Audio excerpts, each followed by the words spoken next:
ఆడాళ్ళ పళ్ళు రాలగొట్టడమే మొగతనం అనుకుంటే రాలగొట్టు. అయినా మేమేం మాట్లాడుకుంటే నీకెందుకు? మాట్లాడు, ఏమన్నా మాట్లాడు, కానీ దాపరికం లేకుండా మాట్లాడు. ముళ్ళు రాళ్ళు అని వాగకు. వాళ్ళకి అంత ధైర్యం చెప్తున్న దానివి ధైర్యంగా పెళ్లి కొడుకు ఎవరో మొగుడిన నాకు చెప్పొచ్చుగా. మొగుడా? నువ్వా?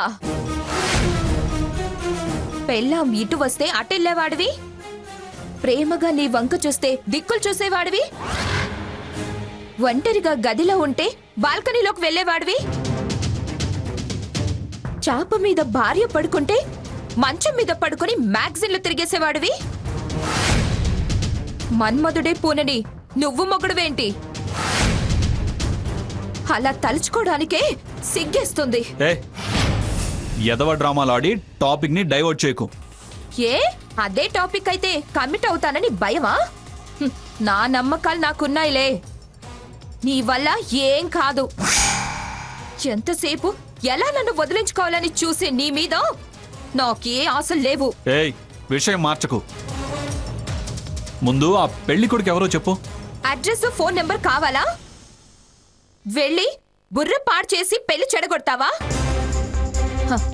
అయినా మా అక్క పెళ్లి సెటిల్ అయిందని నాకు తెలుసు, కానీ వివరాలే నాకు తెలియవు. అబద్ధం, నీకన్నీ తెలుసు. తెలుసు. ఎవరంటే కోన్ కిస్కా, దారిన పోయే దానయ్య, ఆకాశ రామన్న. అంతేలే, ఏ ఫకీరో దొరుకుంటాడు. Yes correct, ఫకీరే. గాలి ధూళి తగలకుండా కాపాడే ఫకీరు, మాయలు మంత్రాలు తెలిసిన ఫకీరు, దుష్టగ్రహాలను దగ్గరికి రాకుండా కట్టడి చేయగల మహిమలున్న ఫకీరే. మాయ మాటలాపి ఎవరో చెప్పు సోర్ణ. నాకు తెలీదు అన్నది నిజం. నువ్వు మాయ మాటలు అన్నా అబద్ధాలు అనుకున్నా నాకు తెలీదు తెలీదు తెలీదు. చెప్తావా చెప్పవా? నిలదీస్తున్నావు కాబట్టి ఒక్క విషయం చెప్తాను విను. ఇది మాత్రం నిజం. నాకు నీతో వాదించే ఓపిక లేదు. నిద్రొస్తుంది. Good night.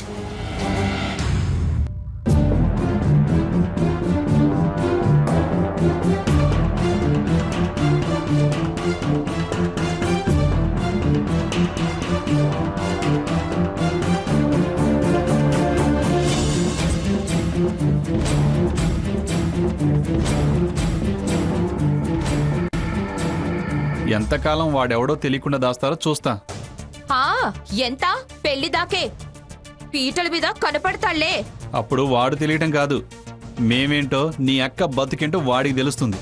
మంచిది, కలలు కంటూ పడుకో. కళ్యాణం మాత్రం మీరు కాదు, మీ తల్లో జేజమ్మ కూడా ఆపలేదు. ఓకే? ఛాలెంజా? Yes, double challenge.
ఈ టైంలో ఎవరు?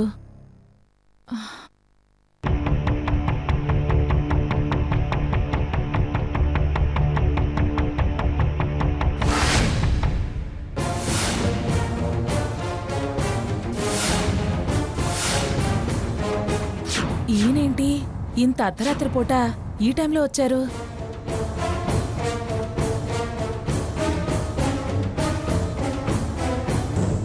మీరా? మీరేంటండి ఈ టైంలో? ఎవరైనా చూస్తే ముందు లోపలికి రండి. ఎవరూ చూడకూడదనే నేను చూడాలనుకున్న వాళ్ళని చూడటానికే ఈ టైంలో రావాల్సి వచ్చింది. అదేంటండి ఈ టైంలో వస్తేనే మరోలా అనుకుంటారు, పగలొస్తేనే అపార్థాలకి అవకాశం ఉండదు. నా పిరికితనం తెలిసి ఎందుకలా మాట్లాడతావు? అప్పుడు రాగలిగే ధైర్యమే ఉంటే ఇప్పుడు నువ్వు ఇలా విడిగా ఉండాల్సిన అవసరమే ఉంది. సరేలేండి, ఏదో భయంలో అడిగాను, ఏమీ అనుకోకండి. ఇప్పుడెందుకొచ్చారు? చట్ట ప్రకారం విడిపోయినా సరే మన మధ్య బంధం ఇలాగే ఉండేదేమో శారద. ఎప్పటికీ మర్చిపోలేని ప్రేమ నీ నుంచి పొందాను. నీకు తీరని అన్యాయం చేశాను. అది చెప్పాలనే వచ్చారా? అది కాదు శారద, నా కన్న కొడుకు పెళ్లి కొడుకు కాబోతున్నాడు. కానీ వాడికి కన్న తండ్రి ఎవరో తెలీదు, నాకు నా కొడుకు ఎవరో తెలీదు. నువ్వు చూపించి పరిచయం చేయాల్సిన విచిత్రమైన పరిస్థితి. ఇలాంటి పరిస్థితి ఏ తండ్రికి వచ్చుండదు. అయినా విచిత్రమేంటో చెప్పనా? నా ప్రయత్నం, నా ఆశ రెండు సార్లు అవకాశం దక్కకుండా చేశాయి. కోడలు ఫలానా అని తెలిసింది, కానీ కొడుకెవరో ఇప్పటి వరకు తెలియలేదు. వాణ్ణి నేను ఒక్కసారి చూసి నా తప్పు క్షమించమని అడిగి పెళ్ళికొచ్చి ఆశీర్వదిస్తాననే హామీ ఇచ్చి ఆప్యాయంగా నా గుండెలకు హత్తుకోవాలని వచ్చాను. ఒక్కసారి అబ్బాయిని పిలవా శారద? ఏమండి, అనవసరంగా మిమ్మల్ని కలిసి బాధ పెట్టానా? అదేంటి శారద అలా అంటావు? తొలిచూరు కొడుకుని పెళ్ళిడు దాకా మీరు చూడలేని పరిస్థితి నా మూలంగానే కదా. అందుకని జరిగిపోయిన దాని గురించి ఎందుకు శారద? ఒక్కసారి పిలువు శారద. వాడిని చూసి గుండెలకు హత్తుకుని నా గురించి నేనంతా వివరంగా చెప్పి నా గుండె బరువు, వాడికి నా మీదేమన్నా కోపం ఉంటే తగ్గించుకుని వెళ్తాను. అలాగేనండి. రఘు, రఘు, రఘు, రఘు.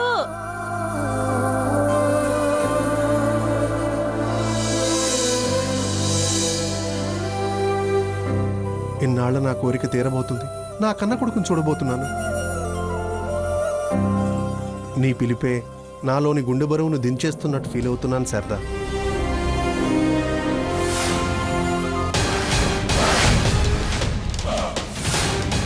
మీరు గుండె బరువు దించుకోవడానికి వచ్చి నా గుండె బరువు ఎక్కేలా చేశారు కదండి.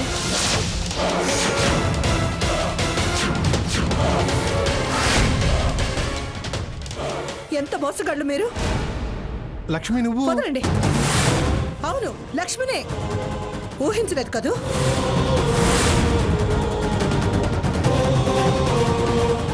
వదిలేసిన భార్య మీద మీకంత ప్రేమ ఉంటే కాపురం చేస్తున్న భార్యని, నాకు నా భర్త మీద ఎంత ప్రేమ ఉంటుంది?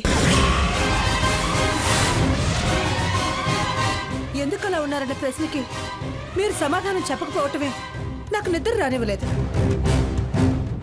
అర్ధరాత్రి చెడి చప్పుడు కాకుండా బయటికి రావడం చూసి నేను ఈ రాత్రి వేళ బయటికి రావాల్సి వచ్చింది.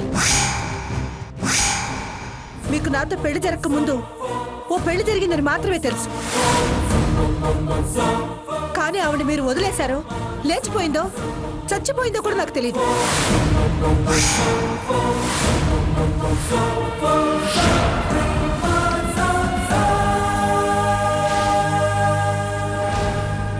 ఇలా చాటుమాటు కాపురం సాగుతుందని, పెళ్ళిడికొచ్చిన కొడుకున్నాడని ఇప్పుడే తెలిసింది. ఈ ఊళ్ళోనే ఉంచి ఇలా చాటుమాటు ప్రేమలు పంచుతూ నన్ను ఎందుకు మోసం చేశారు? నా బ్రతుకుతో ఎందుకు ఆడుకున్నారు? నాకింత ద్రోహం చేయడానికి మీ మనసులో ఒప్పింది. చూడండి, ఎవరూ మిమ్మల్ని మోసం చేయలేదు. వద్దు అనుకున్నది మేం కాదు. నేను ఆ ఇల్లు వదిలి రావడానికి కారణం మన అత్తగారు. అసలు అన్ని విషయాలు మీకు చెప్పాల్సిన బాధ్యత ఆవిడది. ఓ వేళ చెప్పకపోతే తెలుసుకునే ప్రయత్నం చేయాల్సింది మీరు. అది మీరు చేయకుండా ఇప్పుడు ఇలా మాట్లాడటం పద్ధతి కాదు. అయినా మేం మీరు అనుకునేట్టు చాటుమాటు కాపురాలు కానీ ప్రేమలు పంచుకోవటం కానీ చేయటం లేదు. కొడుకు పెళ్లికి కన్యాదానం అందుకోవాలని నేను వారిని బతిమలాడుకున్నాను. అప్పుడే కొడుకును చూడాలన్న ఆశ వారికి కలిగి ఇల్లెతుక్కుంటూ వచ్చారు. ఇల్లాలి హోదాలో ఉండి మమ్మల్ని హేళన చేసి మాట్లాడకండి. అలా మాట్లాడితే ఇన్నేళ్లుగా మీరు చేసిన కాపురానికి విలువుండదు.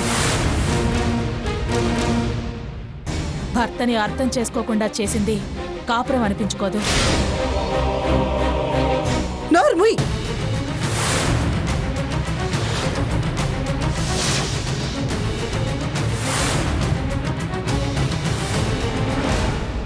నువ్వు నాకు నీతులు చెప్తున్నావా? అసలు నీ అర్హత నువ్వు తెలుసుకుని మాట్లాడు. ఎవరు వద్దన్నా వద్దనుకున్నా నువ్వు నీ స్థానాన్ని కోల్పోయావు. స్థానం లేదానివి. నాది సంసారమో కాదు, నేను ఆయన అర్థం చేసుకున్నానో లేదో నీకేం తెలుసు?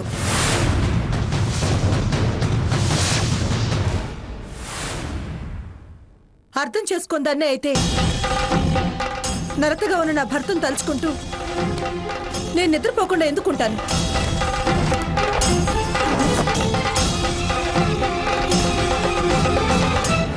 ఇలా ఎక్కడికి వెళ్తున్నారో అని ఎందుకు నీడలో వస్తాను?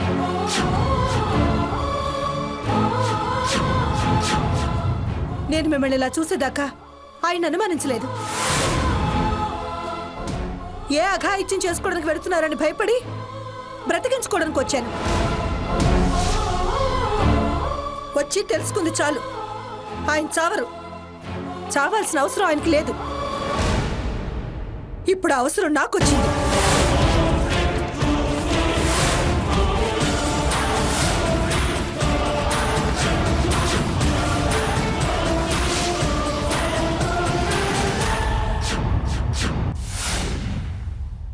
నన్ను మోసం చేసినందుకు మిమ్మల్ని సుఖంగా బ్రతకనివ్వను. మనశ్శాంతి లేకుండా చేస్తాను. ఎలా సుఖపడతారో, ఎలా సంతోషాలు పంచుకుంటారో నేను చూస్తాను. మీరెలా కన్యాదానం అందుకుంటారో నేను చూస్తాను. లక్ష్మి, లక్ష్మి, అయ్యో, శారదా, ముందు మీరు వెళ్ళండి. లక్ష్మి, లక్ష్మి, నా మాట విను. అవసరం లేదు. తొందరపడకు. లక్ష్మి, లక్ష్మి, నా మాట విను. లక్ష్మి, ఆగు. లక్ష్మి, నాకు ఇంకేం చెప్పకండి. ఆగు. లక్ష్మి, ఆగు. లక్ష్మి, లక్ష్మి, ఆగు. లక్ష్మి, ఆగు.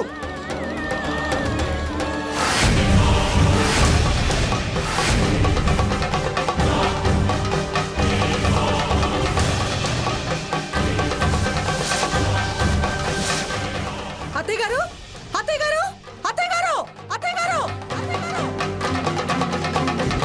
అత్తయ్య గారు, అత్తయ్య గారు, అత్తయ్య, రండి, బయటికి రండి, త్వరగా రండి.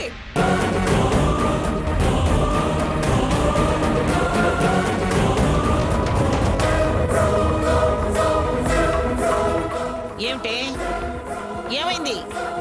ఏమిటి అర్ధరాత్రి అంకమ్మ శివాలు? ఈ గావు కేకలేమిటి? లక్ష్మి, మీరుండండి, నన్ను ముట్టుకోకండి. ఈ అరుపులకి కేకలకి కారణం మీరు, మీ కొడుకే పిఠాపురం మంగమ్మ గారు, పిఠాపురం మంగమ్మ గారు, పిఠాపురం మంగమ్మ గారు.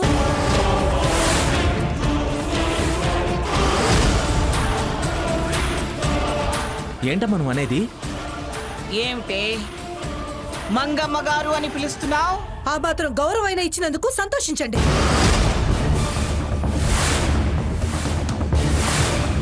పిలుపు మారితేనే మీకంత కోపం వస్తే నా బ్రతుకు అర్థం మారినందుకు నాకెంత కోపం రావాలి? మీరు చేసిన మోసానికి, నాకు జరిగిన అన్యాయానికి, మీ దాపరికం వల్ల దగాపడిన నాకెంత కోపం రావాలి?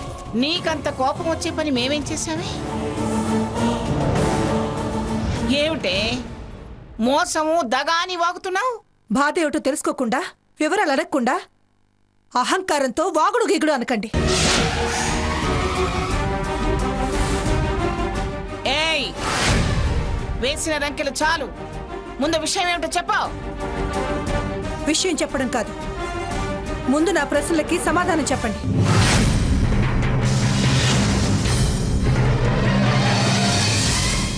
నీ మొదటి కోడలు ఏవైంది? నీ మొదటి కోడలు ఏవైంది? నీ మొదటి కోడలు ఏవైంది? నీ మొదటి కోడలు ఏవైంది? ఎందుకు వెళ్ళిపోయింది? ఎందుకు వెళ్ళిపోయింది? ఎందుకు వెళ్ళిపోయింది? మీరు వెళ్ళగొట్టారా? ఆవిడే వెళ్ళిపోయిందా? ఆవిడే వెళ్ళిపోయిందా? విడాకులు తీసుకున్నారా లేక భరణం ఇచ్చారా?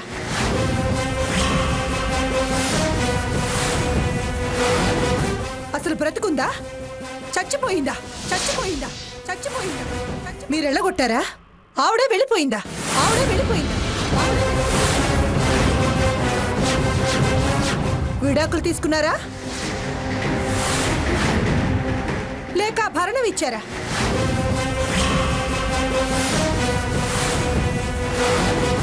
అసలు బ్రతుకుందా? చచ్చిపోయిందా? చచ్చిపోయిందా? చచ్చిపోయిందా? చచ్చిపోయిందా? పిల్లలున్నారా లేరా?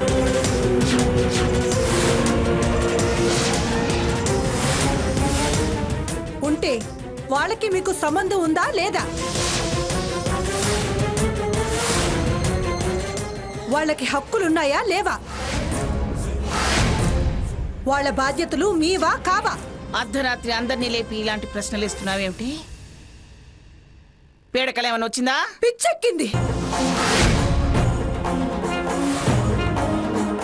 దయ్యం పట్టింది.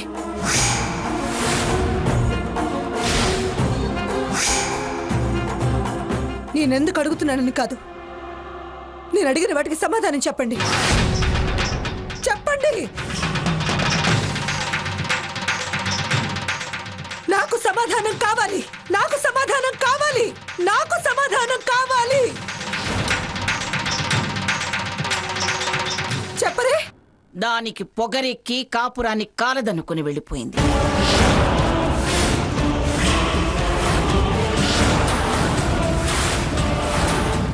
అది బతికున్నా మాకు చచ్చిన దానితో సమానం.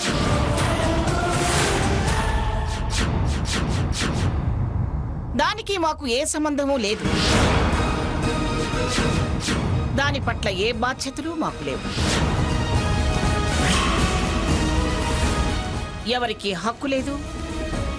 కనీసం తల స్నానం చేయాల్సిన అవసరం కూడా మాకు లేదు. అబద్ధం, అంత అబద్ధం. ఇంకా ఆవిడ గారిని మీ కొడుకు నెత్తనెక్కించుకుని తిరుగుతున్నాడు. బాధ్యతలు మోయటానికి బంధం ఉందని చెప్తున్నాడు.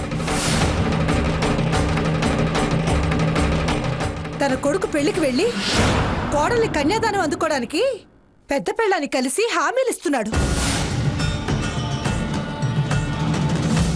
ఏమిట్రా ఏమిట్రా అదనేది? యువతలు నేను చెప్తుంటే మళ్ళీ ఏంట్రా అని మీ అబ్బాయిని అడుగుతారే?